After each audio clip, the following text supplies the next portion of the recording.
ভোলার দৌলতখানে ভবানীপুর ইউনিয়ন পরিষদ কার্যালয়ে বৃষ্টির পানি ঢুকে জেলেদের প্রায় 350 বস্তা চাল ক্ষতিগ্রস্ত হয়েছে।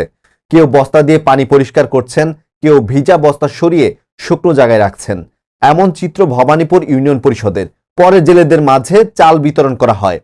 প্রায় 3 মাস আগে এই ভবানীপুর ইউনিয়ন পরিষদ কার্যালয়টি ঝুঁকিপূর্ণ ও জরাজীর্ণ হওয়ায় পরিত্যক্ত ঘোষণা করা হয়, কিন্তু আজও এটি সংস্কারের উদ্যোগ নেয়নি উপজেলা প্রশাসন। কার্যালয়টির অনেক অংশ ধস পড়েছে, বিভিন্ন স্থানে ভীম এবং পলেস্তার খসে পড়ে রড বের হয়ে আছে। তবে বিকল্প ব্যবস্থা না থাকায় এই কার্যালয়ে ঝুঁকি নিয়ে জেলেদের চাল রাখা হয়, চালানো হয় বিভিন্ন কার্যক্রম। আমাদের এই ইউনিয়ন পরিষদটা আজকে অনেকদিন যাবৎ ইউনিয়ন মহোদয় পরিত্যক্ত ঘোষণা করা হয়েছে। তারপরও আমরা ইউনিয়ন পরিষদের অনেক কাজ জীবনের ঝুঁকি নিয়ে এই ইউনিয়ন পরিষদই করতে হয়।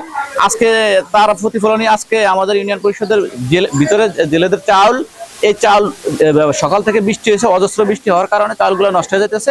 এখানে ভবন না থাকার কারণে, ভবনটি না থাকার কারণে যেটা আছে এটা জরাজীর্ণ অবস্থা এবং উপরিত্যক্ত। এখানে কষ্টদায়কভাবে অফিস করতে হয় এবং অফিস যে কোনো মুহূর্তেই ভাঙিয়া ছুড়ে মাথায় পড়ার সম্ভাবনা আছে।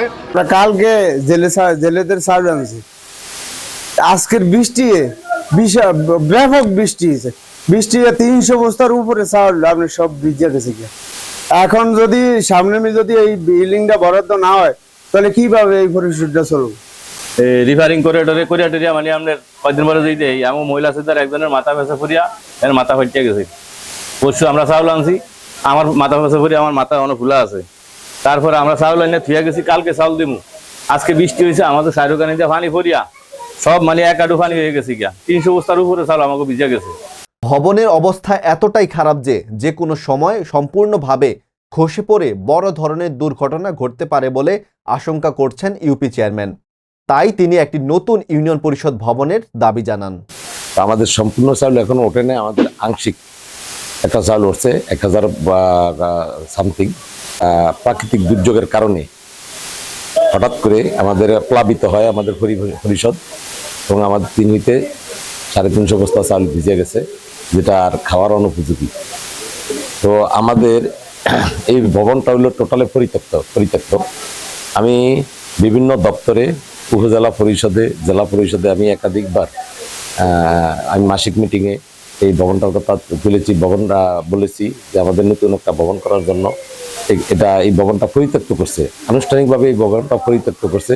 তারপরও আমরা এখন নিরুপায় হয়ে এখানে আমরা জেলেদের সাধারণ মানুষের যে সমস্ত সুবিধাগুলি আছে এগুলি বিতরণ এখান থেকেই করি।